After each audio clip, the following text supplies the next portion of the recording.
আসসালামু আলাইকুম রহমতুল্লাহ।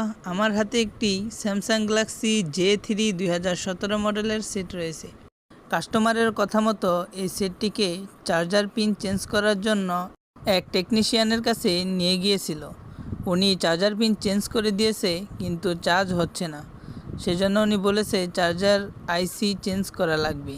চার্জিং আইসির কথা শুনে কাস্টমার আর কাজটি করায়নি এবং ওই টেকনিশিয়ানের থেকে নিয়ে এসেছে। তো আমার কাছে আনার পর দেখলাম এখানে চার্জার পিনের লাইন সব ঠিক আছে, কিন্তু চার্জার পিন থেকে চার্জিং আইসি পর্যন্ত যেই লাইনটা গিয়েছে এই লাইনটা ব্রেক করা রয়েছে। তো আমি একটি তারের মাধ্যমে জাম্পার করে ওই লাইনটিকে লাগিয়ে দিলাম। তারপর ফোনটিকে পুনরায় চার্জে লাগিয়ে মেপে দেখলাম ব্যাটারি কানেক্টরে 4.3 ভোল্টেজ চলে এসেছে। দেখতে পাচ্ছেন ফোনটি এখন চার্জ নিচ্ছে। ভিডিওটি ভালো লেগে থাকলে একটি লাইক করে চ্যানেলটি সাবস্ক্রাইব করে দিবেন।